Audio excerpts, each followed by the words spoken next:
Boa noite a todos. Eu estou gravando à noite, então para mim é noite. Mas se for bom dia para você, bom dia. Se for boa tarde para você, boa tarde também.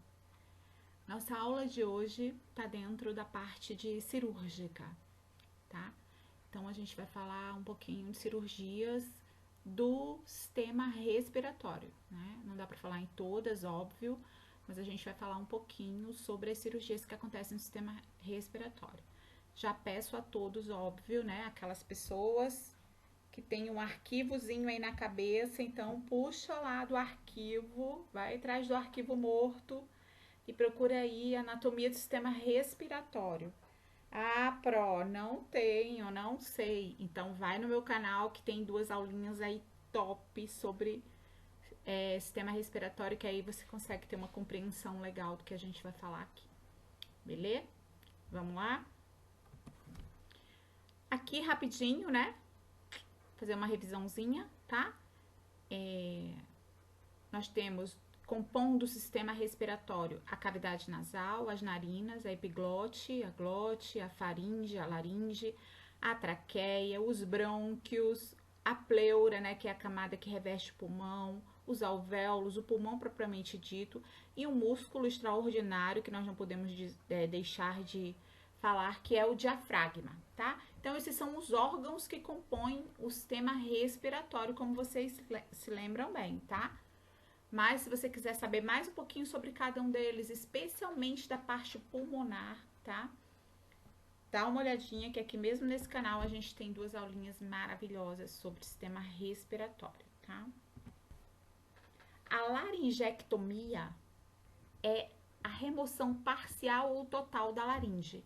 Então, como vocês podem lembrar do sistema respiratório, a laringe é a entrada da traqueia. Ela fica na entrada da traqueia e dentro da laringe estão as cordas vocais responsáveis pela nossa fala, tá?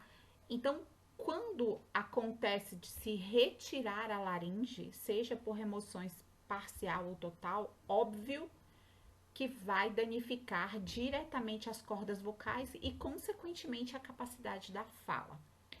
A indicação para laringectomia, geralmente, são as neoplasias, ou seja, câncer de laringe. A gente pensa que não é uma coisa comum, mas por incrível que pareça, acomete as pessoas sem que elas saibam. Então é bom sempre estar indo numa fono, né? Se você sentir alguma dificuldade, rouquidão excessiva, dor, tá? Então sempre tá procurando para dar uma olhadinha para ver o que é. Quando esses pacientes, aqui, né, antes disso, né? Só para lembrar vocês, a anatomia, olha onde é que fica a laringe nesse desenho à direita aqui, tá? A gente tem lá no pescoço a laringe, os homens têm aquele pomo de Adão aumentado, porque é uma característica do gênero masculino. Então, exatamente ali naquela cartilagem fica a laringe, ela fica protegida por essa cartilagem, tá? Aqui a neoplasia, ó, aqui é a abertura da laringe, tá vendo? Essa visão aqui do lado esquerdo, onde tem essa setinha escura. Aonde está mais danificado, meio amarelado, é exatamente uma neoplasia. Você vê que um lado, uma parte da laringe, ela está completamente comprometida, onde estão exatamente as cordas vocais. Tá? Então, o pré-operatório de um paciente desse, ou seja, o que você vai falar para um paciente desse, né? O que você vai fazer com um paciente desse no pré-operatório? O paciente chega para você, ele é pré-operatório de laringectomia. Então, vai conversar com ele, né? Alguns deles, devido ao próprio acometimento da doença, não estão conseguindo falar. Então, ficam curiosos com o resultado do tratamento. Eles temem, óbvio, todo mundo tem seus medos, né? Eles têm os dele, que é o do câncer, da própria morte em si, tá? Então, conversar com ele, se necessário, você utiliza lá uma prancheta, ele escreve, você fala, não custa nada e é uma grande satisfação moral e espiritual a gente, sabe? Eu não falo nem perder tempo, mas ganhar tempo, né? Conversar um pouco com aquela pessoa para ver se a gente consegue minimamente retirar aquele medo. Verificar os sinais vitais, né? Pulso, respiração, PA, temperatura. Realizar a higiene oral criteriosa com o uso de antissépticos orais, né, para reduzir a flora bacteriana. Geralmente a gente tem no hospital lá o velho e bom Cepacol. Jejum de 8 horas no mínimo, tá? Tricotomia facial da barba, no caso de indivíduos do sexo masculino. Então tem que fazer a barba, né, para retirada desses pelos. O ideal é que essa tricotomia seja feita 2 horas antes da cirurgia. Aí depois que esse paciente for para a cirurgia, que retornar para você, ele vai estar no pós-operatório, tá? De laringectomia. Então, quais são os cuidados que a gente vai fazer nesse pós-operatório? Observar rigorosamente a eficiência respiratória, se esse paciente está com um bom padrão respiratório. Como é que eu vou fazer isso? Vou ficar atento, tá, à saturação, à SpO2, se ele está dispneico, se tem cianose, se está fazendo taquicardia, se está ansioso, se está inquieto, tá? Verificar sinais vitais rigorosamente, verificar como é que está lá na prescrição, se é de 4 em 4 horas, se é de 6 em 6 horas. Antes e após a administração de analgésicos e sedativos, tem que verificar os sinais vitais. Por quê? Porque existem medicações que fazem com que a frequência respiratória, a cardíaca caia, tá? Então, dá uma olhadinha, tá? Para ver como é que tá os sinais vitais e depois você administra esse analgésico. O paciente tem que evitar falar, se for remoção parcial, nos primeiros dias, oferecer sempre papel e caneta para que ele se comunique, tá? Cuidados com a cânula de laringectomia, a mesma coisa da traqueostomia, tem que dar uma olhadinha, olha a cânula aqui, ó, a aberturazinha da laringectomia, essa tampinha. Então, os mesmos cuidados, se precisar aspirar, ok? Tem que aspirar. Manter o leito em semi-Fowler, né? Aquela sentadinha, como essa paciente está aqui, tá? Após a recuperação, e estimular a deambulação precoce. Lembrar que esse paciente tem que andar para não acumular líquido no pulmão, tá? Cuidados com hidratação venosa, atentar para a higiene oral, tá? Uma semana depois, já no pós-operatório imediato, inicia-se a alimentação por via oral. Até esse momento, está vendo que a paciente está de sonda nasogástrica? Então, ou nasogástrica ou nasointeral, de acordo com a prescrição médica. Umidificar o ambiente, pois o ar frio é irritante para a mucosa, que vai ficar abertinha ali, tá? Aspirar as secreções sempre que necessário, transmitir confiança, conversar com esse paciente, tá? Estimular o pensamento positivo, enfim, somos nós que estamos aqui diariamente com esse paciente. Então, vamos fazer a nossa parte espiritual, humana também, ok? Esse paciente, ele pode ter algumas complicações. Como toda cirurgia, existem seus riscos, todas as cirurgias, por mais simples que ela seja. Uma retirada de unha tem riscos, tá?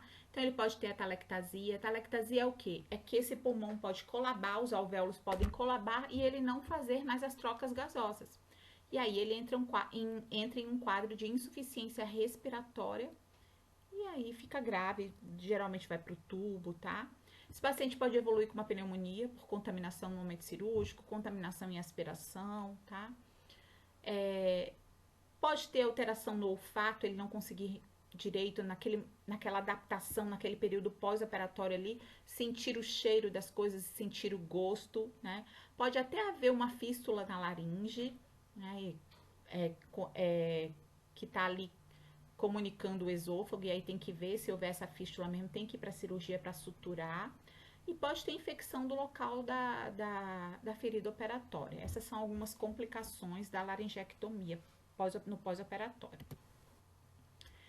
A laringectomia é uma das primeiras que a gente viu, porque a gente vai descendo, né? Então, eu não entrei nas cirurgias de boca, mas eu comecei com a laringe e agora com a traqueia. Então, às vezes, para esse paciente respirar, ele não consegue ir para o tubo, né, pelo tubo de intubação endotraqueal. Inclusive, se você não lembrar o que é, como é, também temos um vídeo aqui no nosso canal sobre intubação orotraqueal. Então, dá uma olhadinha que tem uns vídeos bem legais, tá bom? E aí, quando esse paciente vai ficar muito tempo, vai ser permanente a intubação, né? Então, esse paciente vai para tráqueo, que é a traqueostomia. É uma abertura cirúrgica diretamente na traqueia. Se vocês relembrarem, o sistema respiratório, tá? Nós temos como se fosse 2 caninhos aqui na região cervical indo para o tórax. O caninho de trás é o esôfago, que leva ao estômago, e o da frente é a traqueia, que leva ao pulmão.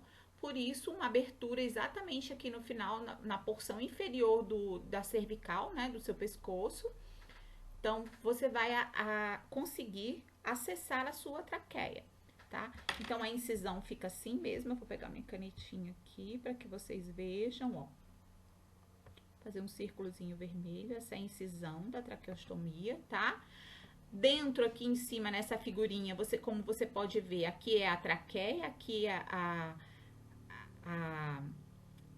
cânulazinha da traqueia. Ela tem um balão dentro para quando o médico faz a traqueostomia e ele insere a cânula, tá? Então ele infla o balão para que o balão não fique se movimentando. Então ele empurra as paredes da traqueia e não se movimenta, tá? É uma cânulazinha como essa aqui, ó. Você tá vendo a cânula da tráqueo?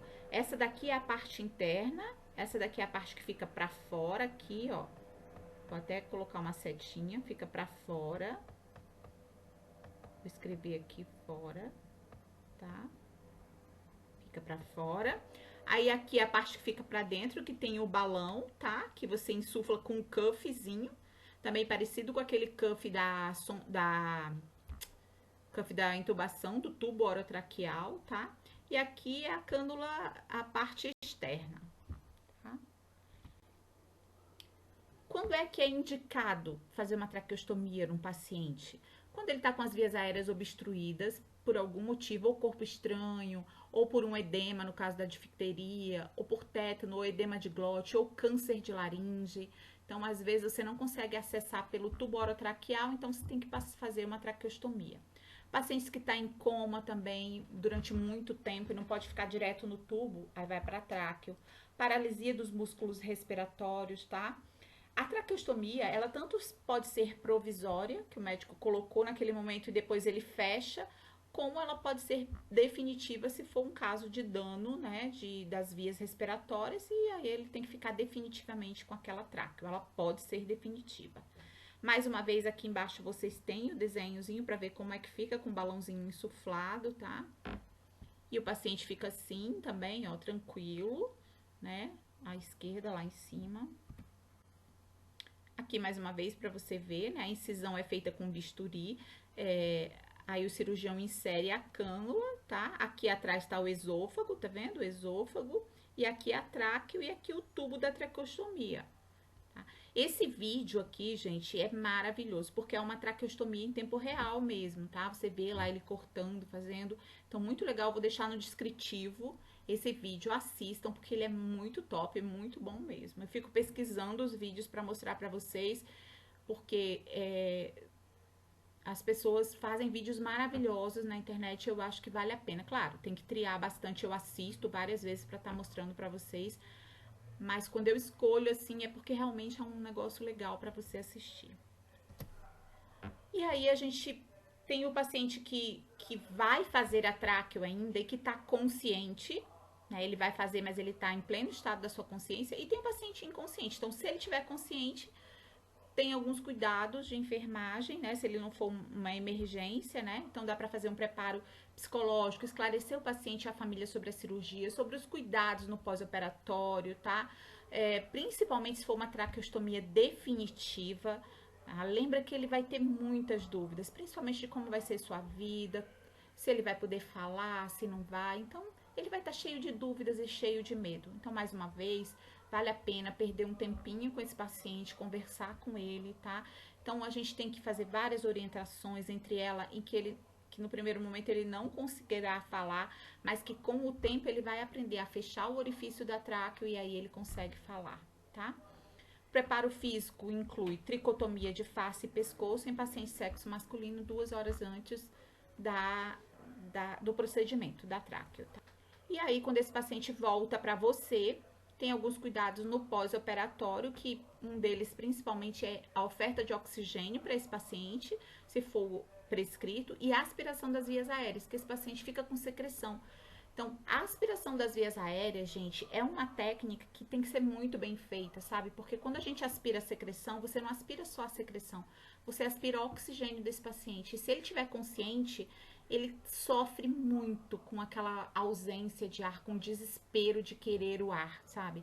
E é um procedimento que você tem que fazer rapidamente e você tem que tomar muito cuidado, sempre entrar com a sonda fechada para você já não ir aspirando o oxigênio desse paciente. Vai até o finalzinho, cuidado para não fazer movimentos bruscos e não lesionar a traqueia. Aí você sobe aspirando e já oferta oxigênio para esse paciente para ele ficar tranquilo, tá? Então a aspiração é um procedimento que tem que ter muito cuidado porque é muito desesperador para o paciente, tá? Sempre tem que estar lá montado, né, no leito do paciente, o tubozinho da aspiração, o soro fisiológico que você usa para umidificar, tá, essa área da tráqueo, controlar os sinais vitais, especialmente a respiração. Esse paciente tem que estar monitorizado, tá? Aspiração das secreções, já falei, né? Lembrando que essa aspiração é asséptica, tá? Ou seja, você tem que fazer paramentado, com luva estéreo, tudo direitinho. Após estabilizar os sinais vitais, manter o leito em Fowler ou semi-Fowler, né, para facilitar a eliminação das secreções. O paciente, ele tem muito medo de se asfixiar, então mantém vigilância, tranquiliza esse paciente, conversa com ele, oferece prancheta e lápis, papel, para que ele se comunique e você consiga, pelo menos, atenuar essa ansiedade e esse medo, tá? Pior mesmo é o paciente consciente, porque ele fica numa situação realmente desesperadora, tá? Algumas observações importantes nesses cuidados são que a cânula do cuff ela é utilizada em indivíduos em coma ou em uso de respiradores, para que não haja uma movimentação uma movimentação e entre ar, né? O paciente está inconsciente, manter a gaze limpa entre a pele e as partes laterais, fazer o curativo asséptico, fazer higiene oral, sempre com frequência, observar sinais vitais, observar também sinais de inquietação, cianose, retração supraclavicular, ou seja, aquela respiração com movimento com os músculos respiratórios, que podem indicar obstrução da tráqueo. A dieta no primeiro dia é líquida, passando depois para livre, né, desde que não haja contraindicação, tá? Esse paciente pode ou não estar com uma sonda nasogástrica ou sonda nasoenteral. Nas traqueostomias definitivas, orientar o paciente ou alguém da família sobre a troca da cânula e os cuidados, tá? Dá para fazer a troca em casa. Eles depois vai ter um cuidador, né? Uma pessoa que vai ser treinada, capacitada para isso. Algumas complicações que podem existir na traqueostomia é a asfixia por obstrução da cânula. Se você não estiver ligada nesse paciente, por exemplo, o paciente está em casa, tem que ficar ligada nele, porque ele pode obstruir, ele asfixiar e não conseguir falar, tá? Então, é um paciente que você tem que estar de olho nele o tempo inteiro. Pode haver uma estenose, que é o fechamento, pode necrosar alguma área, porque aquilo ali é uma abertura, tá? Pode perfurar a traqueia, pode ter infecção das vias respiratórias se não houver uma aspiração legal, com uma técnica asséptica. Então é um cuidado realmente, um paciente que requer que você esteja em cima dele olhando o tempo inteiro, tá? Aí aqui um pouquinho a técnica de aspiração, tem até um vídeo no YouTube que eu também deixei aqui o link, vou deixar o link embaixo aqui no descritivo do nosso vídeo, na nossa videoaula, para você ver como é que faz uma aspiração bem legal, tá? Então, luva estéreo, calçar sempre, conectar o catéter de aspiração, né? Pode ser o número 10 até o 16, nós temos catéter de vários tamanhos, né? O 10 é o menor e o 16 é o maior, mais grosso, mais calibroso. Se não tiver muita secreção, escolhe um catéter fininho para você não tirar muito oxigênio dessa pessoa. Umedecer com água destilada ou soro fisiológico, tá? Não deixar mais de 15, não introduzir mais de 15 centímetros ou 20 na traqueia, mede um pouquinho lá, 10 centímetros, tá ótimo. Aspirar e ir retirando lentamente com movimentos rotatórios. A sucção deve ser intermitente, em 10 segundos, conta até 10 na sua cabeça. Entrou com a sonda, abriu para vir aspirando, 1, 2, 3, 4, 5, 6, 7, 8, 9, 10, tira, tá? Para que esse paciente não sufoque, ok? Oxigenar entre uma aspiração e outra, tá? Mais uma vez falando para vocês, a gente não aspira quando entra com a sonda, não, você fecha, você só aspira quando você tá voltando, tá? E é uma técnica asséptica. Tá aí o linkzinho do YouTube, mas vai estar no descritivo para vocês verem, ok? A gente faz bastante aspiração de tráqueo, ok? caso vocês estejam duvidando, perguntando, será que a gente faz? A gente faz bastante. Uma outra cirurgia das vias respiratórias é a toracotomia, que é uma abertura da caixa torácica. A abertura em si é uma toracotomia. E aí, dentro, depois que abre, é que vai ver se vai retirar um pedaço do pulmão, se não vai, se vai colocar algum tipo de dreno, quantos drenos vai colocar, mas a abertura em si é a toracotomia. Ela é indicada em caso de tumores malignos, para ver se vai operar, se não vai, ou então pacientes com trauma torácicos.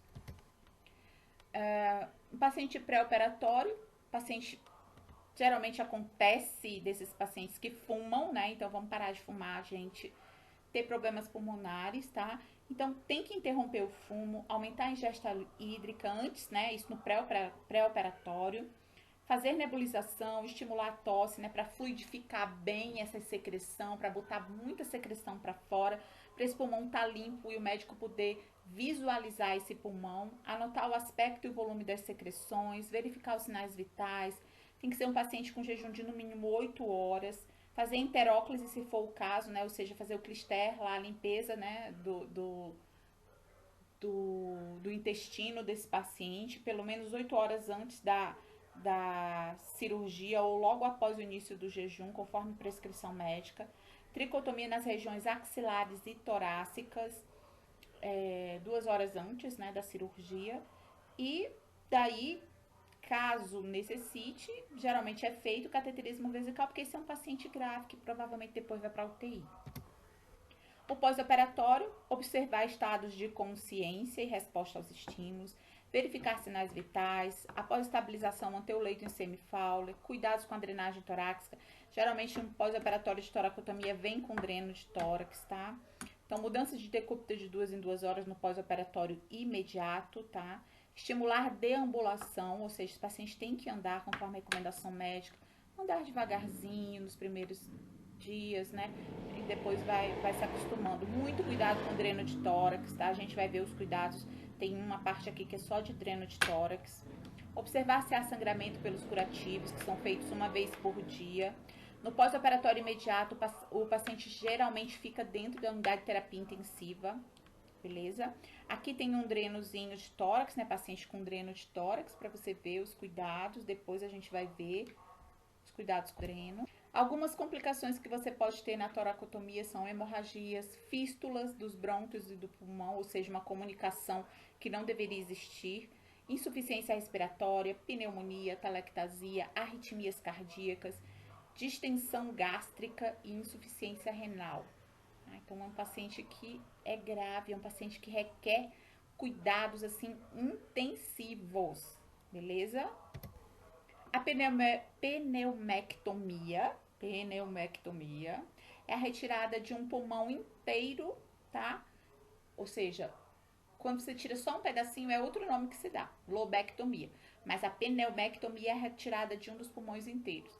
Cláudia, a gente consegue viver com um pulmão só? Consegue tranquilamente, tá? Só que tem que ter muito cuidado, ok? Algumas indicações em câncer de pulmão, tuberculoses extensas, abscessos pulmonares, tá? Quando a área afetada se limita a um lobo só, um pedaço só, a gente, por exemplo, não tirou o pulmão todo, tirou só um pedaço dele, aí eu chamo lobectomia. Quando é só um segmento, a gente chama de ressecção segmentar. Eu vou mostrar para você um quadradinho assim que fala bem legal.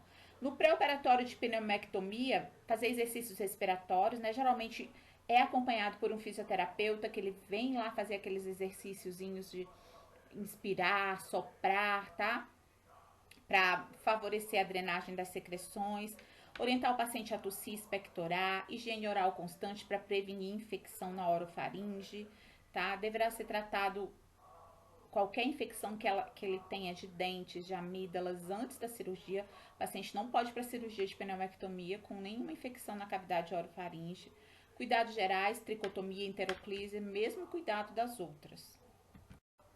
O pós-operatório, manter vias aéreas livres, com boa oxigenação, se esse paciente estiver entubado também. Aspirar secreções, administrar oxigênio conforme prescrição médica. Decúbito dorsal horizontal até que se recupere da anestesia, ou seja, sem travesseiros. E depois você pode manter essa cabeceira ligeiramente elevada, tá? Mudança de decúbito tem que ser de acordo com a prescrição médica. Controlar sinais vitais, especialmente pulso e respiração. No pós-operatório imediato, o paciente fica na UTI. Aqui embaixo tem, ó, tá vendo aqui esses três desenhozinhos aqui dos pedacinhos do pulmão? Aqui tirou um pedacinho pequenininho, é segmentectomia o nome. Tirou um lobo inteiro, um pedaço inteiro, uma metade, assim, um lobo, é lobectomia. E tirou ele todo, é pneumectomia, ok?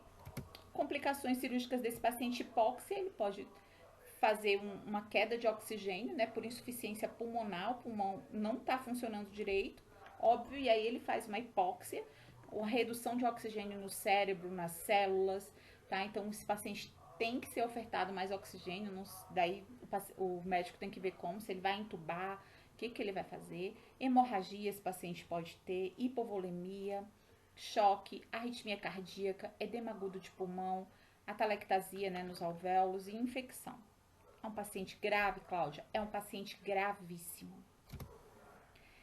E, finalmente, a drenagem torácica, que em várias dessas situações acima são feitas, em várias dessas cirurgias, ou então quando o paciente chega vítima de trauma, vítima de facada, vítima de tiro, ou então com derrame pleural por pneumonia. Então, sempre a gente tá preparado ali para cuidar de um paciente que vai para uma drenagem. E a drenagem torácica é um procedimento cirúrgico, só que é um procedimento cirúrgico simples, tá? Então, às vezes, o paciente ele é drenado antes de ir para a cirurgia de tórax, como se fosse uma profilaxia, tá? A drenagem de tórax, apesar de ser um procedimento cirúrgico, nem sempre ela vai para o centro cirúrgico, ela pode ser feita ali mesmo no leito do paciente, na UTI, ou então no leito do paciente na enfermaria, ou no pronto-socorro, tá? Às vezes acontece de ser feito ali mesmo. Os tipos de drenagem por gravidade, que permite a drenagem de líquidos utilizando a força da gravidade, tá? É um frasco plástico descartável com 2 vias que fica submerso na água e o outro saindo para o exterior. Ou por sucção, né, que pode ser utilizada com 2 ou 3 frascos ligados a um aparelho de aspiração. Aí é o médico que vai escolher. Aqui é um videozinho do YouTube também, onde está fazendo uma drenagem de tórax paciente real. Muito legal também, dei uma olhadinha. Eu vou deixar todos esses vídeos no descritivo da nossa aula. Os cuidados de enfermagem na drenagem é verificar se as conexões estão fixas e bem adaptadas, né? Para esse dreno não sair do lugar. Manter os frascos no chão, tá? Ou suspensos, se eles forem descartáveis, mas sempre abaixo do nível do pulmão. Verificar o funcionamento do dreno. Você vai ver que se ele estiver bem, ele está oscilando. Você vê a secreção andando no frasco.